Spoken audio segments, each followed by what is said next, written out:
Welcome to the New Books Network. Welcome back to New Books in Eastern European Studies. I'm your host, Piotr Krasicki. I'm a history professor at the University of Maryland in College Park.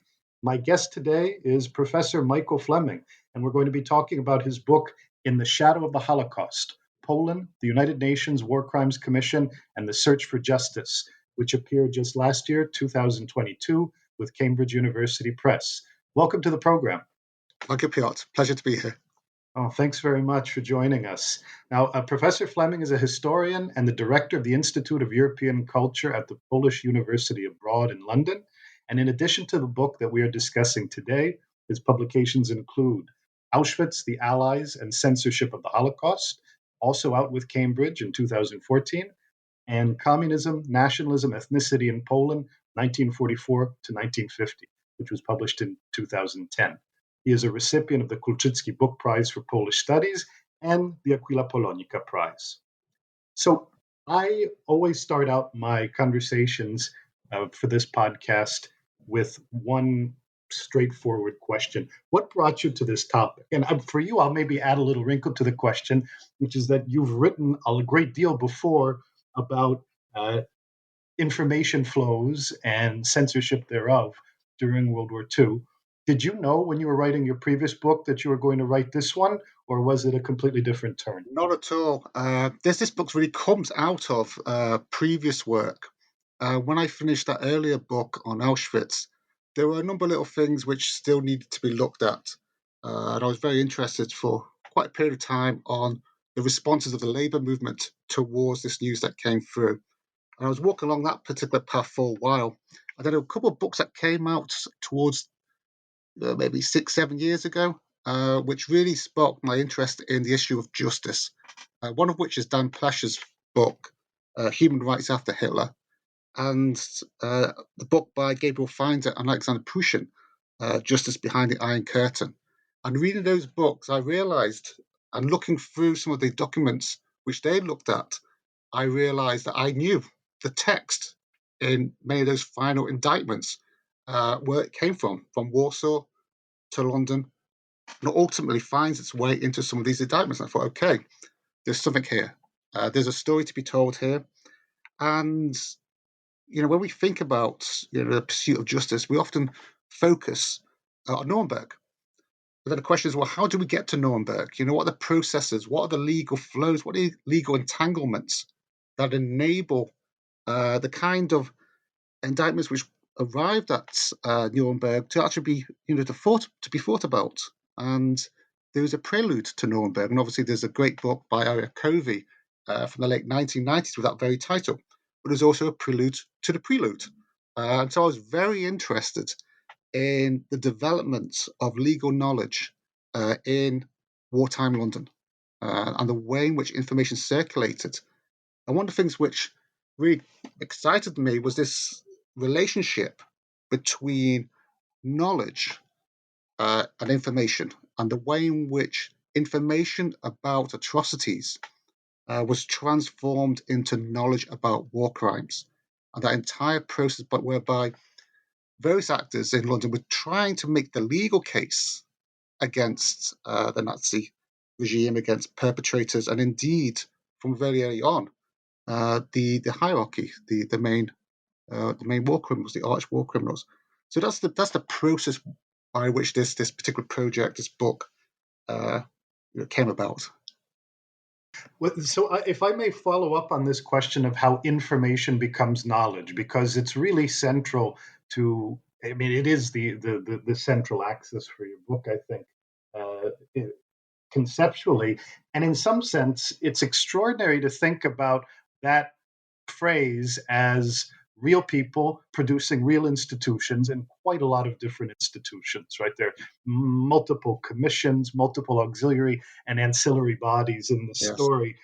Do you have a sense in if you were sort of looking back on the story as you've written it, is there one particular moment that you would identify where you say, okay, obviously it's a process, but information really began to turn into knowledge at that point?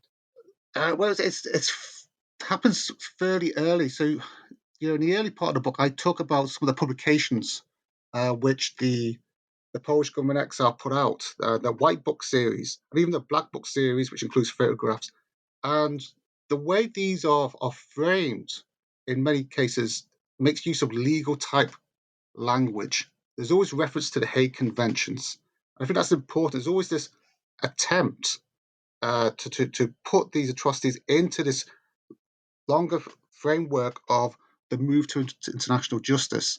And it's interesting that the people doing this, the people who are commissioning these books to be written, belong to the Polish Ministry of Foreign Affairs. There's a couple of people there who are very keen to put it in this particular framework.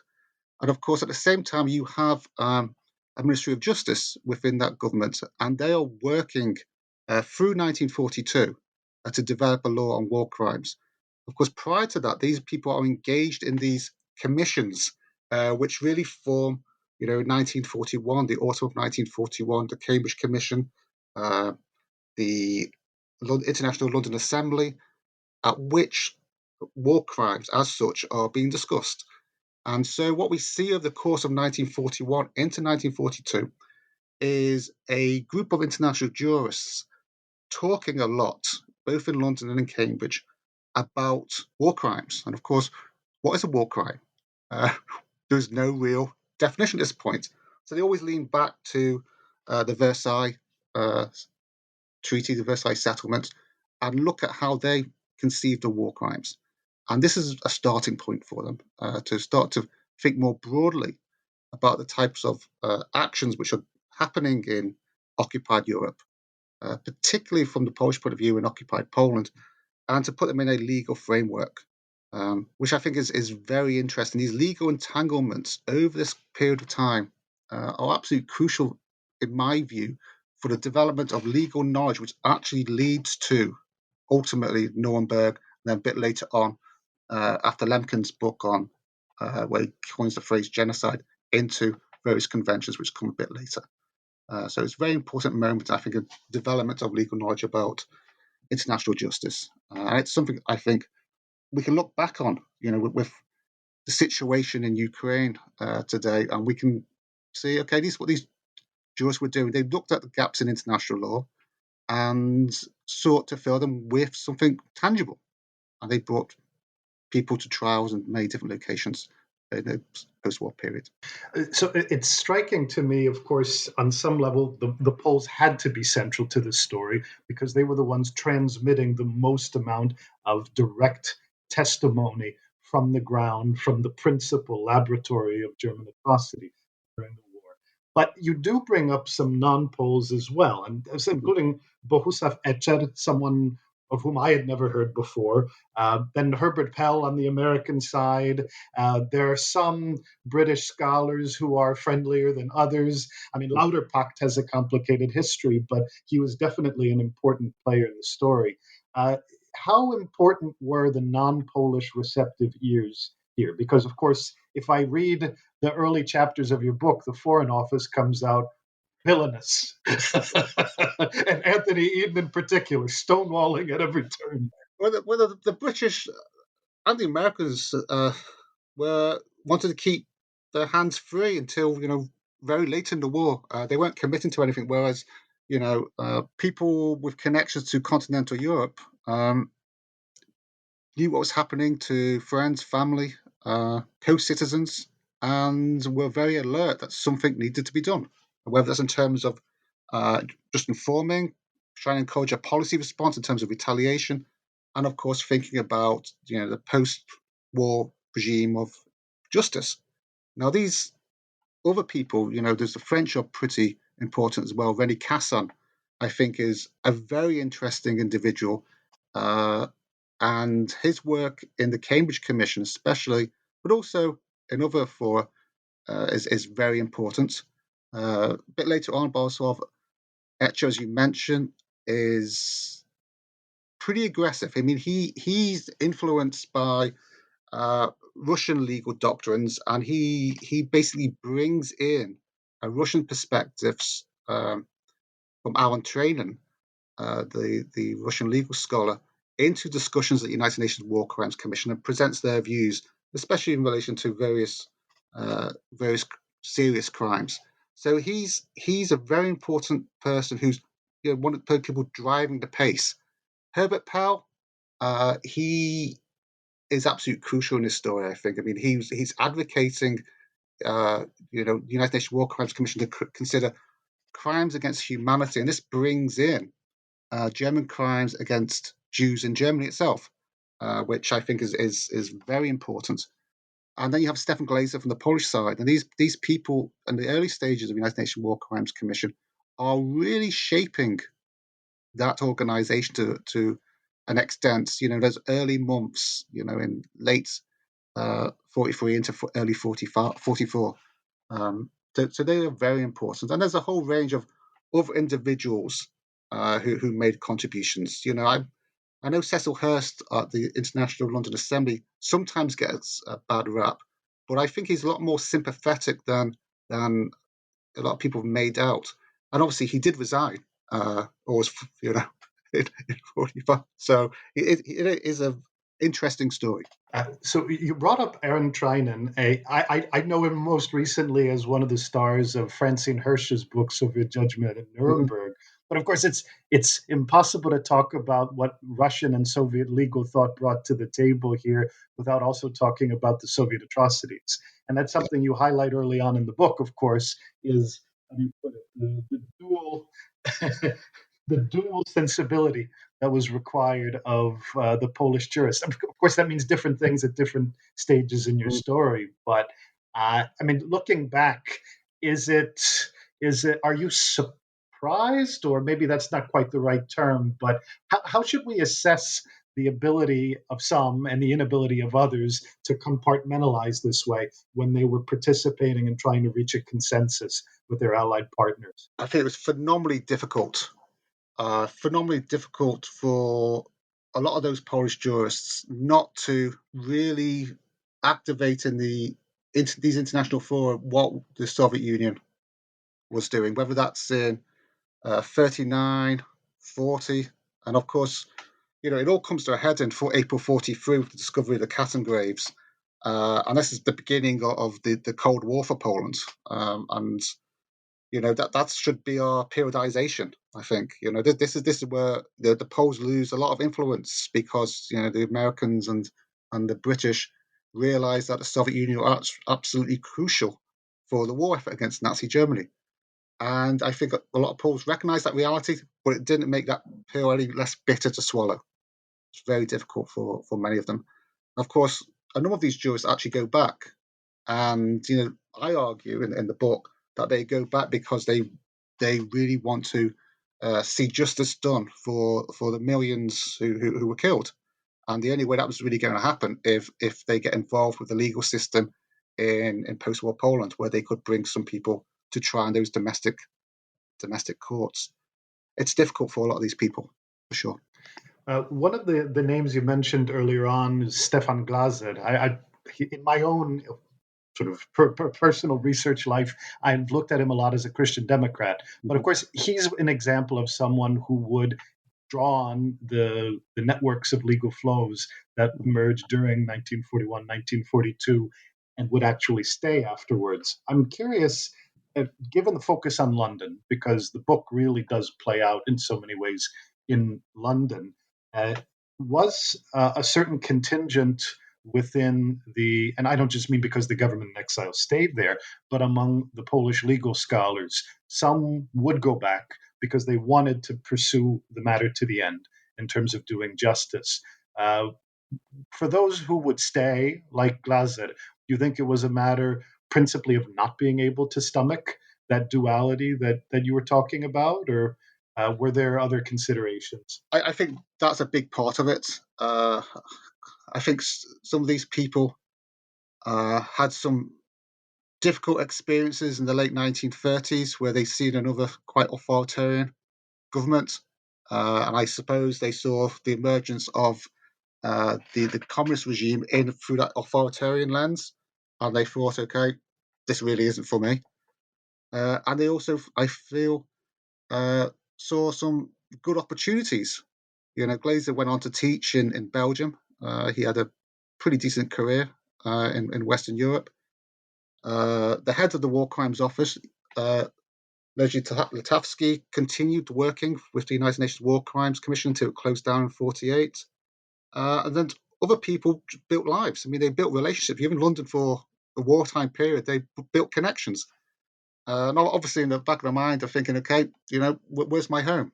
It may have moved. It may not be in the same state it was. So for some of these people, really didn't have that kind of choice. They weren't going home because their home was in Belarus or in Ukraine or somewhere else. I'm going to double back for a moment to the question of how the UN War Crimes Commission actually emerged. And there were two different things I wanted to ask you. One question may be really very elementary, but I think it might be useful for a broader audience like we have listening to this podcast. That is, when does it make sense really to start talking about UN in the context of United Nations? And is that really, is the story you're telling really the story in which we should start thinking about United Nations meaning something in the international, certainly in the international legal order, but maybe more generally in the international order? Yeah, I think so. United Nations was just another name for the Allies, right? So during the Second World War, this is what they called themselves, and Roosevelt, I think, in 1941, makes reference to this. So I think, even though it's not, founded, as it was officially founded at this early point, there is this notion floating around, and I think that's important. The United Nations War Crimes Commission is the Allies, right? And they are looking at war crimes, and they're not looking at war crimes in Europe. They're also looking at war crimes in the Pacific as well. So it is a global attempt to deal with the malign legacy of the Second World War, which spanned the entire globe. So I think we can look back and think, okay, these are important moments to the foundation of the official organization, which comes a bit later. So, given the persistent skepticism within the British foreign policy establishment, what would you say really made possible the British assent, which was crucial for actually creating the UN War Crimes Commission? Was it, because you talk about comments that Churchill made and pledging wartime or post-war retribution? Was it Churchill? What was it? I think the Foreign Office needs to be seen in terms, the long-term strategy of essentially giving Britain a free hand at each stage. So they don't want to be held back by previous commitments. And, the war goes on for a long time. They know it's going to go on for a long time. They have the experience of the post-First World War settlement, the trials at Leipzig. They don't want to get burdened with having to try German war criminals, right? And they come up with all kinds of excuses not to pursue this aggressively. At the same time, the governments and exiles are putting tremendous pressure, both on the Foreign Office, but also, probably more importantly, on senior British politicians. And I think Churchill comes out of this sometimes in a pretty good light because he is responding. He responds by delivering quite fiery speeches. And of course, once he's delivered a quite fiery speech, it sets a new line in the sand. Okay, the governments in exile go to that point, refer back to Churchill's speech, and say, "Come on, we need to move forward on this." So, I think in the development of the movement towards the UN War Crimes Commission, Churchill does play a role in adding momentum, but this is only because he's under continuous pressure from these governments in exile. Of course, he has his own reasons to pursue his particular agenda.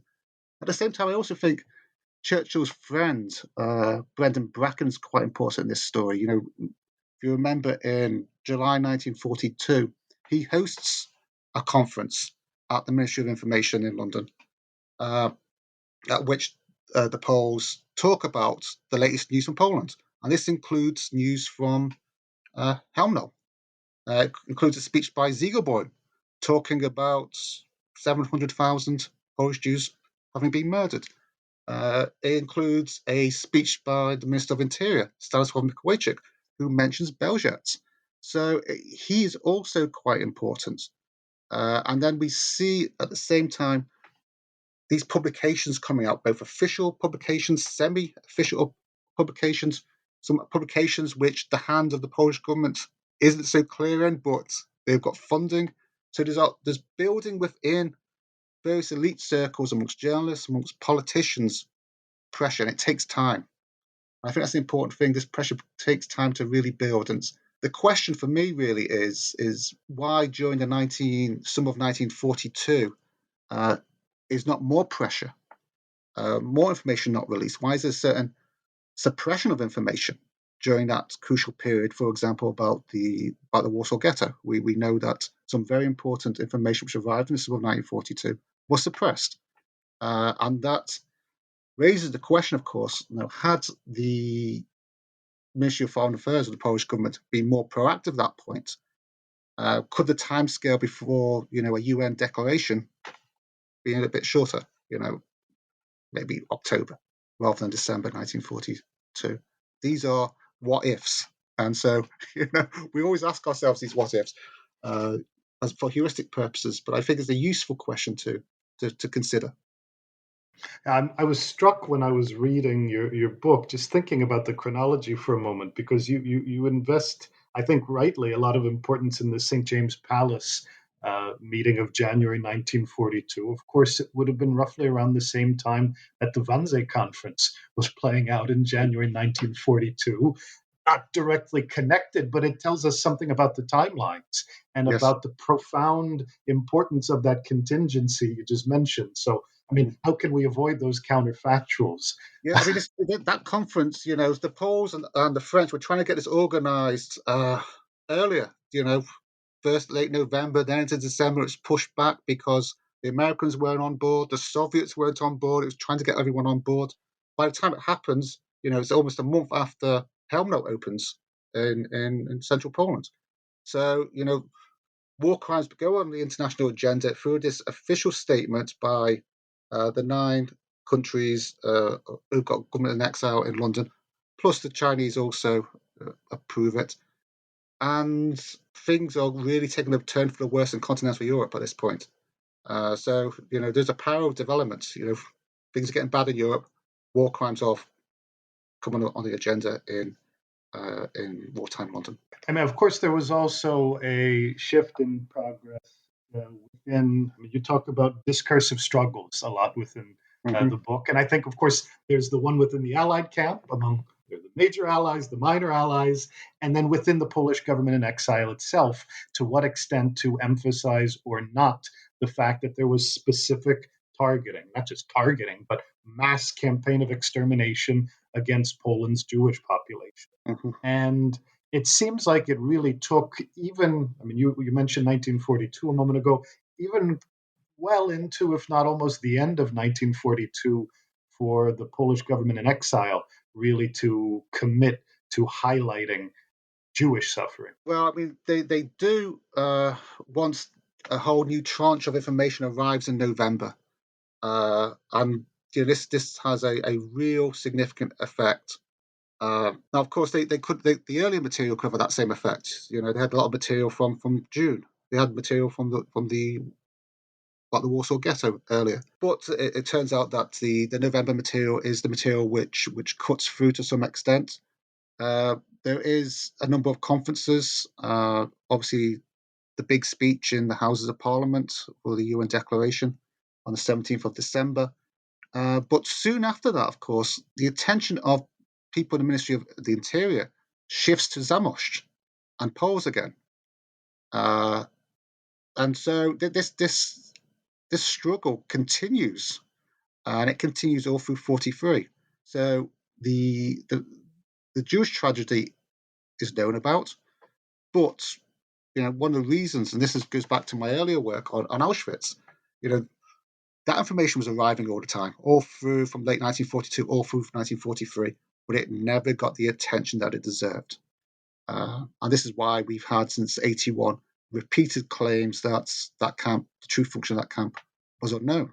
because that particular that struggle was unsuccessful. It was a lot of people were unable to put that camp on the map for what it was, despite all the information circulating in newspapers, amongst journalists, amongst various politicians.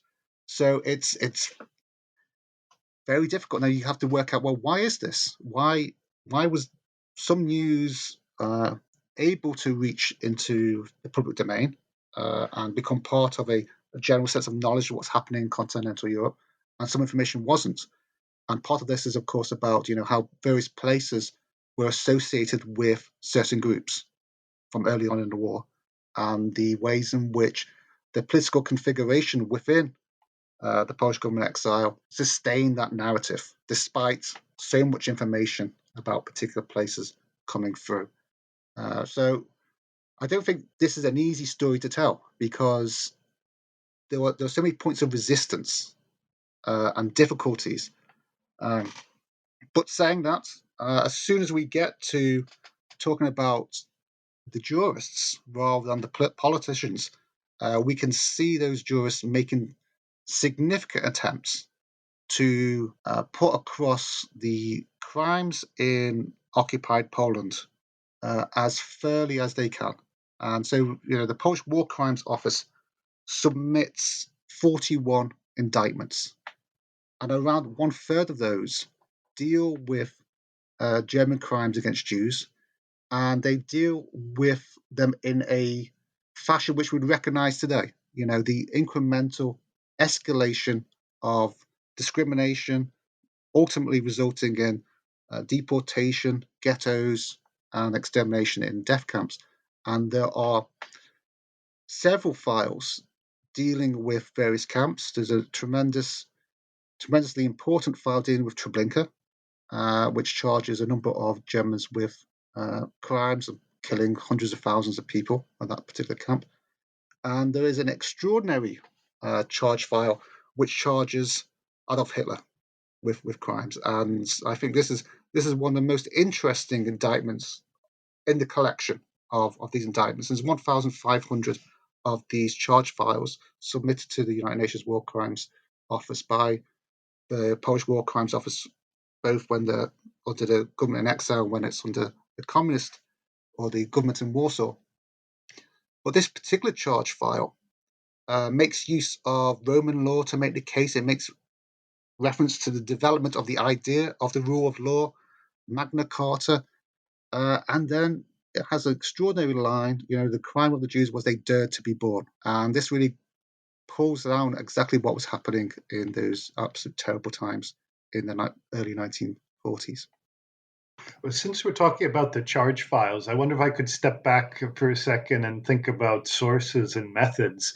The charge files, in so many ways, are the beating heart of your source work, and especially the second half of the book. But really, it's extraordinary to read. And I was thinking about the Hitler charge file as well before we started our conversation. May I just ask, how did you come to the charge files, and what did you think the first time you started reading them? Okay, the charge files, it was through the intercessions of Dan Plesch, actually, that the UN War Crimes Commission charge files were made accessible. I mean, they were stuck in New York for years and, difficult to get hold of. So going through them, what was a enlightening moment, because a lot of this material hasn't been known. There is not much written on it still. And the way in which these charge files are put together, if you've got some awareness of Polish intelligence operations and Polish intelligence messaging, you can see where the information is coming from, right? And so, I think I made a comment in the book about how the efforts of the underground state in Poland was linked to the grand meeting rooms of the Court of Justice in London through these charge files, right? And the text is just reworked in many cases. There are also some of these charge files, actually, some of the drafts are actually available in the IPN in Warsaw. So you can see in more detail the way in which the jurists in the War Crimes Office tried to put them together, going through Polish by hand, and then ultimately into English, into a typed form. And they are extraordinary. And what you can also see is the planning. And this is important because one of the advantages of the Polish War Crimes Office was that they had a whole series of regular information, tranches of information arriving from occupied Poland from very early on in the war, with names, with ranks. So they could identify particular crimes, places, and quite often individuals. And so they were able to think about their submissions to the War Crimes Office in a strategic way. Well, what crime do we want to indict on?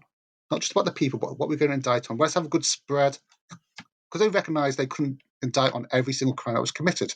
It was an impossible task. So they could think about different types of crimes. So you have ones related to culture, against intellectuals, against sexual and gender-based violence, and of course against the Jewish population as well.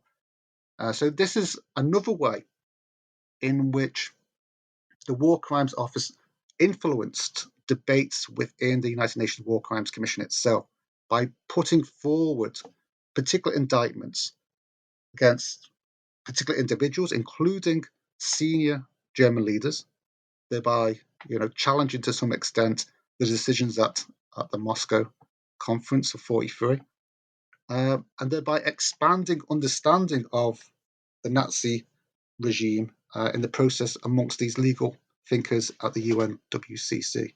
And they led the way all the way up until 45 in charge file submissions. And Cecil Hurst describes the War Crimes Office as an example to other War Crimes Office to follow. So I think that's quite interesting. Yeah, one point that you brought up also, I think worth underlining, and I was very ardent that you underlined in the book, the question of sexual and gender-based violence, and in some sense the innovation that the prominence of this sexual and gender-based violence represented in the charge files.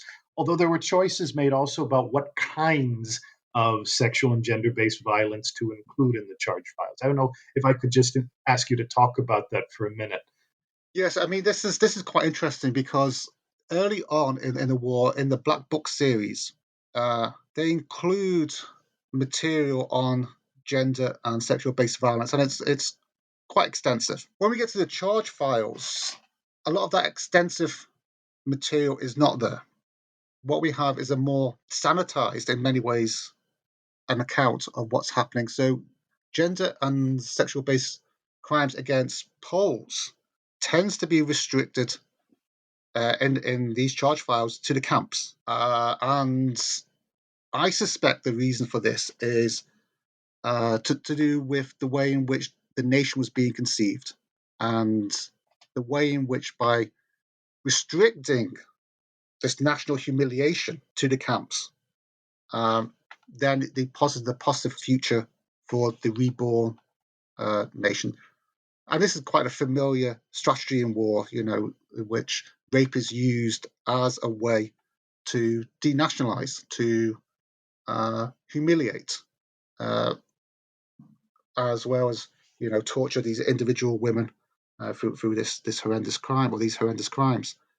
When we're talking about gender and sexual violence against Jews, the charge files are a little bit more open in the sense that these crimes aren't restricted to camps; they happen in villages and towns. But the number is still very small, and it's not. It's obviously not a priority. So I speculate that had there been more women jurists within the War Crimes Office, maybe. But this seems to be a strategic decision to soft pedal these particular crimes. They are there, but they don't get the attention that you may think they deserve, especially since these crimes were discussed in the Black Books early on in the war. Now, this is a general tendency, because if we look at other charge files from other national war crimes officers, the number of such crimes is relatively low compared to what you might expect it to be. The important point, of course, it's there. And for a long time, scholars haven't been aware that gender and sexual-based crimes form part of these indictments. And I think this is important, especially when we're thinking about the types of war crimes which are being committed right now. I think we can reflect back and say, well, this is how these jurists tackle this issue. Can we learn anything from it in our pursuit of justice for the victims of such crimes today? It's the point you were making about constituting and reconstituting the nation, sort of planning for the post-war. I'm struck, even though a lot of these discussions were playing out before Raphael Lemkin actually published Axis Rule in Occupied Europe, the prominence of cultural sense of, we don't have to call it genocide, but the war crimes, the cultural versus the biological. I'm curious if you feel, obviously there is a taboo here, and your point, I think, about the absence of women jurists is really crucial. I'm curious if you feel like there was a bit of a trade-off there where the decision was made to invest more attention, attract more attention to the destruction of, let's say, Polish culture and Polish cultural artifacts, and maybe play down this idea of ubiquitous mass rape and sexual crime. To some extent, yes, I kind of would. I mean, there was this book published in 1945, Nazi Culture in Poland, so occupied Poland. I was just talking about, Polish culture, but Polish culture defined in terms of an ethnic core, rather than the culture of the Polish lands as such. And so, there's a little couple of lines at the end of that particular book where it just says the Jewish culture is such a big topic, it will be discussed elsewhere. And it really wasn't. So there's this tendency all the way through, I think, to privilege certain forms of culture. And I think it's interesting that the people collecting material on crimes against culture, one of which was for Piotr Kurski's secretary, Strecker, and another guy was at the embassy in London.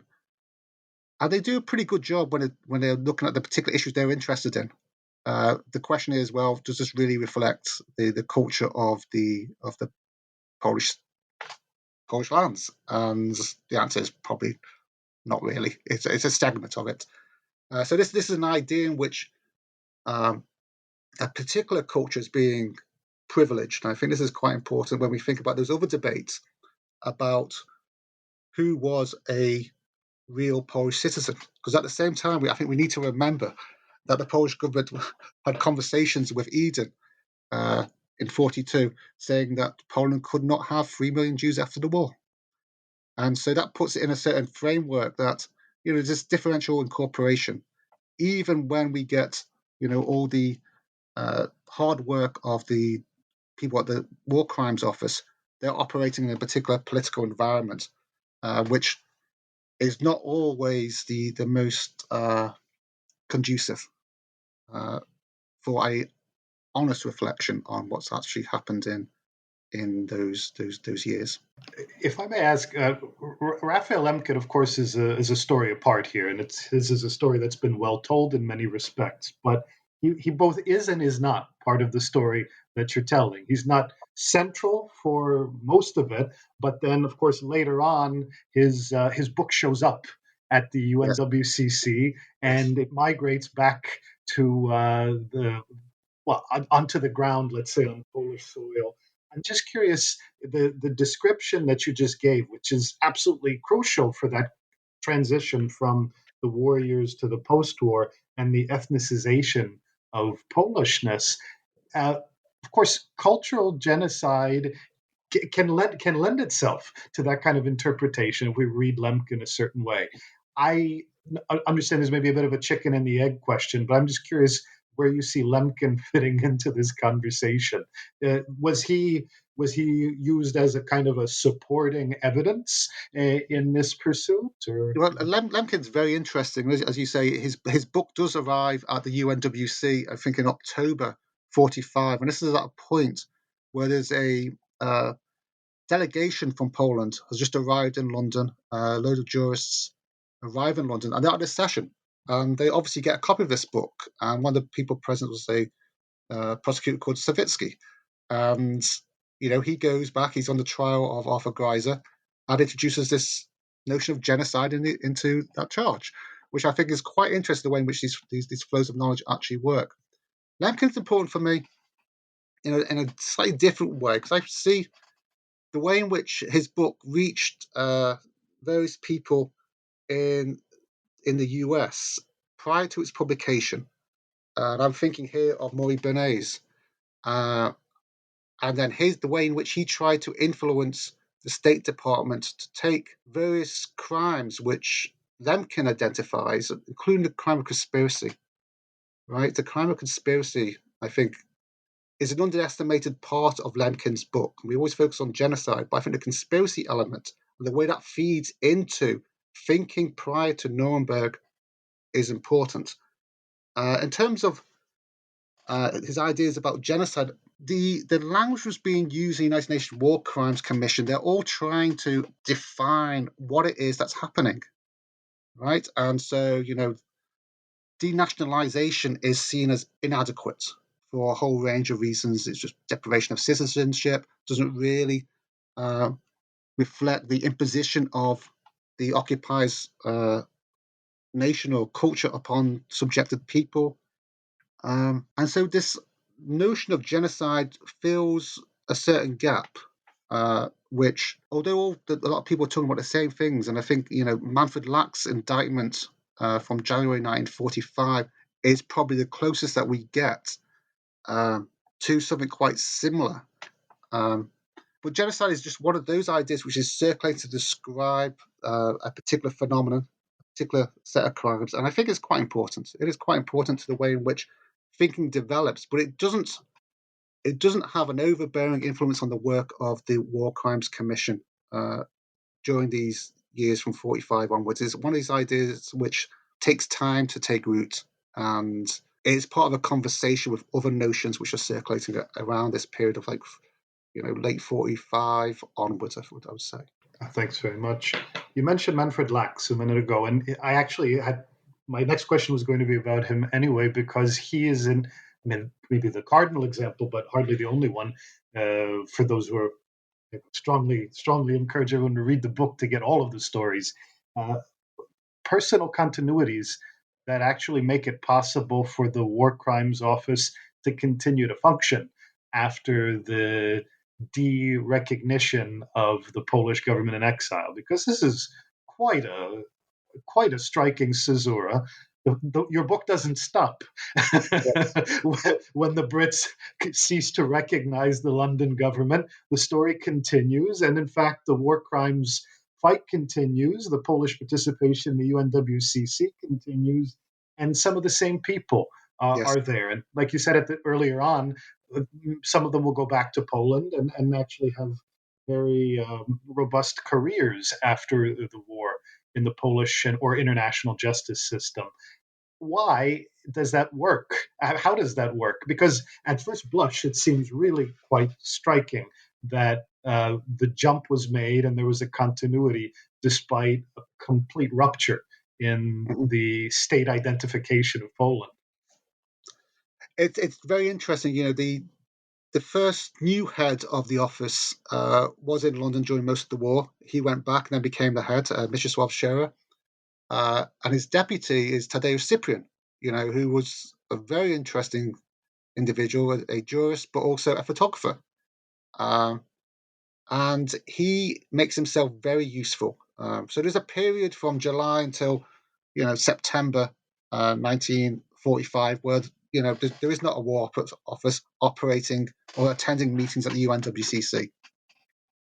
And because the office isn't operating at this point in time, jurists in Warsaw feel as if the indictment at Nuremberg doesn't reflect Polish concerns sufficiently. And so they try to put together a indictment, which they hand over to the Soviet prosecutor, and the draft is written by Manfred Lax. Manfred Lax decides to continue. Now, he's made this decision, and I think he's made this decision, as I said earlier, because he wants to see these crimes prosecuted. He's committed towards it. And I think the same probably goes for Tadeusz Cyprian. He's an observer at a number of trials across Europe, including the Belsen trial. He reports to UNWCC. And so what this allows is for the processual knowledge to continue. And I think the government in Warsaw, they were short of jurists. They needed people who could operate in the UK London environment, and these people were available, and they were very good. So they made this probably wise decision to continue with these people, and this continues until they bring in Marian Muscat, towards the beginning of 1947. And Marian Muscat really goes to work, put in a lot of indictments. Very different legal thinker at this stage. He's another person who had a very interesting legal career, both in terms of what he was arguing in the late 1940s and to the kind of arguments that he made a bit later in the 1960s. There's a bit of a transition there, from essentially a Stalinist to someone who's concerned about human rights. So there's this nice journey this individual goes on, and obviously Muscat was an advisor at the Eichmann trial as well. So he has a very long engagement with these types of crimes which were committed during the Second World War. They're all very able jurists. I'm going to pivot for just a moment to another question about method and how you were thinking about and planning the book, which is obviously it is a book about institutions and about legal knowledge, but it is also in some sense collective biography, at least to some extent. And I mean, just the example you gave a moment ago with Muscat, right? A casual listener can listen in on our conversation and say, Eichmann trial. Wow, there really is a kind of global flow in play here. And I'm curious if when you started writing the book, you made a point of wanting to try to bring out those individual stories, or if you had to hold yourself back a little bit, because I'm sure they could have overwhelmed the story of ideas too. Yes, I mean, these things are difficult, getting the right balance between the high politics, the organizations of these very different institutions, and the book mentions an awful lot of various legal fora.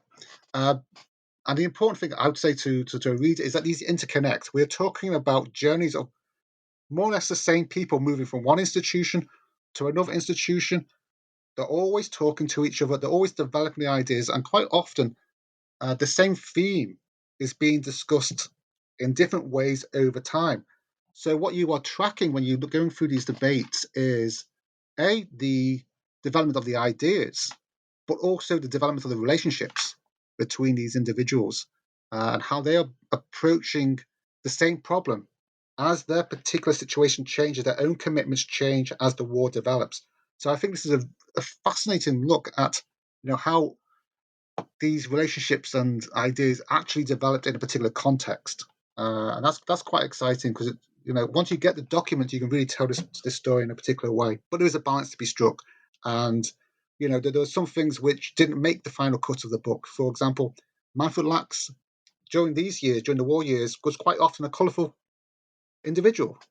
We've got some interesting material on from Schwarzbart, Ignatius Schwarzbart's diary. Manfred Lachs was his secretary for a number of years. So we've got these lovely assessments of his character when he's a young man, which contrasts somewhat with the idea of a sage jurist that we get when he's an international, well-known person from 68 onwards. So yes. Well, I'll flip the same question to, in some sense, and ask about the choice of the examples from the charge files that you picked, because I'm particularly struck by. I mean, the whole book is really striking, but finishing the book by talking about some of the Polish collaborators and those who not extradited, for example, like Bohun Dąbrowski from the Holy Cross Mountain Brigade. There's obviously a 21st century political resonance to that story. I don't know if you want to get into it, but the examples like Władysław Dering, this is someone who, you tell the story, he was in Warsaw during that interregnum in between when London was in charge and Warsaw was in charge of the Polish War Crimes Office, and he left Poland, and then the new Polish government wanted to try to get him back. But if you could maybe just say a few words about who caught your attention and what you think the most telling examples were in terms of Poles whom the post-war government wanted to have extradited and put on the UNWCC's list? Yeah, I mean, the ones who they try to get are basically very specific individuals who they couldn't get hold of through normal extradition procedures and try to get them through the UNWCC. And as you say, I mentioned Bohan Dombrovsky, who many witnesses describe what him and his group were up to. And this is an individual who crossed over the Nazi lines, ended up in Flossenburg, and is currently, amongst certain circles at the moment, is enjoying some sort of revival, which I think is very misplaced.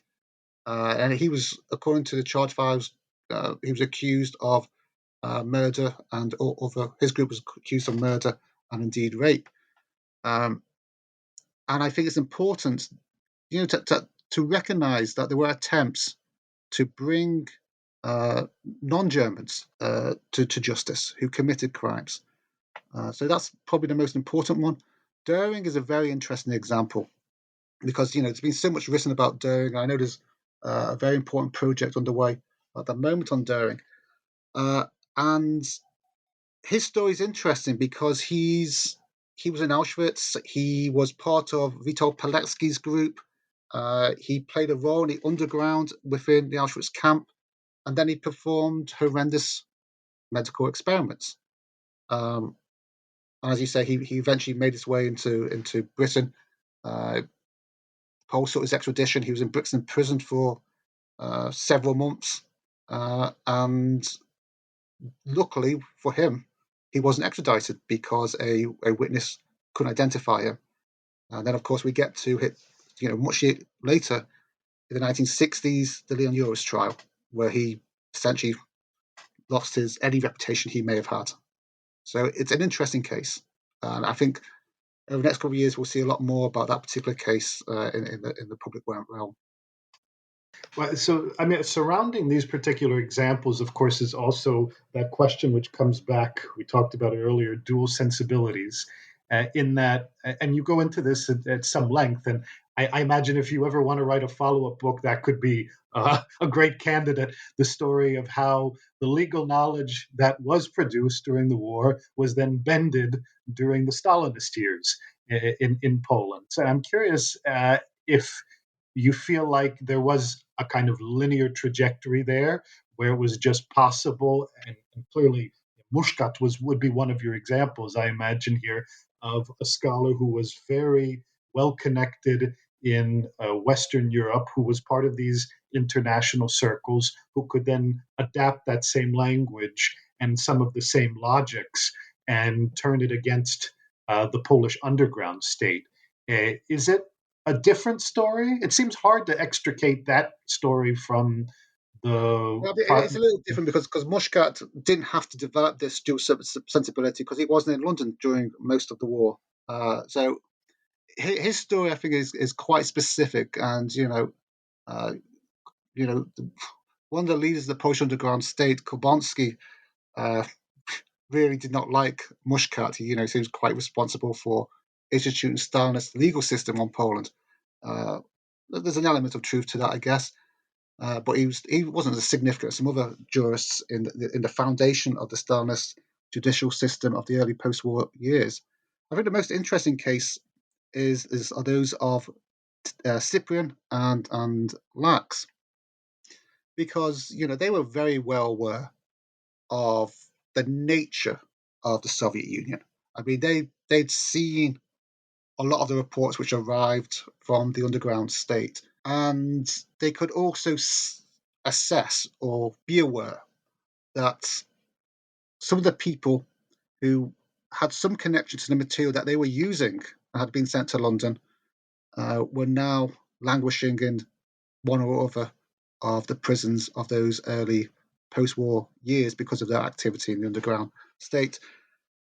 And I think either they didn't think about it too hard, or they made an assessment and said, well, what's really needs to be done in this situation? And that's to charge these criminals, these German criminals who had murdered hundreds, thousands, millions. And I think that's how they came to their own personal settlement with that divergence between their legal knowledge of what it means to be human right? The rule of law and how this Polish post-war state was being built. It couldn't have been easy. So I'm coming to my last few questions. I wanted to come to the title of the book for a moment because I'm sure some readers would like to know a little bit more about what the shadow of the Holocaust was exactly. I mean, clearly there's a kind of intuitive sense here, and obviously your story is in large part, but hardly exclusively, as we've been discussing, about reports from the territory where the Holocaust was playing out, and often reports about the Holocaust. Mm-hmm. So, what was the shadow of the Holocaust, and what happened to it? Okay, so the title kind of reflects that news of the unfolding Holocaust was being circulated, and a lot of people who needed to know knew what was happening from fairly early on. But it never became a full-on light where people were looking at it squarely and seeing it squarely. And so it was always this penumbra. It's always there in the background, never really talked about in the to the degree that it deserved. And only briefly in a couple of occasions, like July 1942, December 1942, then in 1944 when we have news from Hungarian deportations to Auschwitz. And so it's almost like an echo, I think, that's circling. People know. And I think what the jurists in the War Crimes Office sought to do was to bring it into focus through their indictments. And there's a wonderful letter which the head of the War Crimes Office writes to Cecil Hurst, which I quote in full in the book, where he describes how the War Crimes Office will seek to submit indictments that reflect this incremental development of Nazi policy against Jews. So that's the general sense that I was using the phrase "in the shadow." I hope that reflects how people will understand it. I certainly did. I think that it also opens up discussions for other cases where I wonder if similar stories might be told. And you've alluded several times already to Russia's ongoing invasion of Ukraine. I'm curious, obviously, that we're entering the realm of speculation here, but what kind of lessons might you imagine from the story that you've told in this book for obviously not just Ukrainian jurists, although Ukrainian jurists as well, but more generally the international legal community today? Okay, I mean, one of the challenges for these jurists in the 1940s was to ensure a regime of international justice that was adequate for the crimes which had been committed. And through the division of labor, I would say, between domestic courts, which the UNWCC gave additional authority to because it is an international organization, and of course Nuremberg, the international community made a significant contribution at this particular point in developing this regime of justice.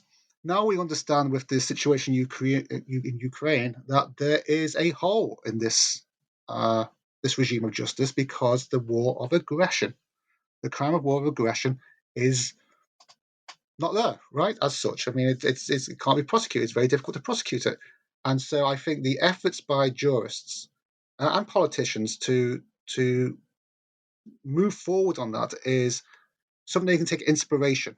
It will be difficult, but the success to some degree of jurists in the mid 1940s can serve as an inspiration for those who are struggling at this point to get war of aggression on the books. I think that's something important. Well, let's hope.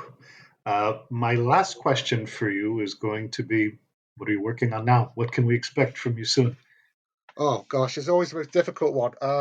Yes, I'm working a little bit on a follow-up project which would be more comparative. I'm particularly interested in the French War Crimes Office and René Cassin and see how that develops.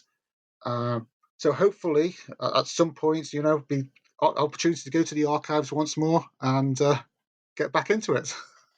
Can't wait to read the work. Professor Michael Fleming, thank you so much for joining us today. I want to commend to everyone who's listening Michael Fleming's book, In the Shadow of the Holocaust, Poland, the United Nations War Crimes Commission and the Search for Justice, out in 2022 with Cambridge University Press. It's been a pleasure to host you all today. Professor Fleming, thank you again for joining Thank us. you very much. It's been a pleasure. Thank you. Thanks.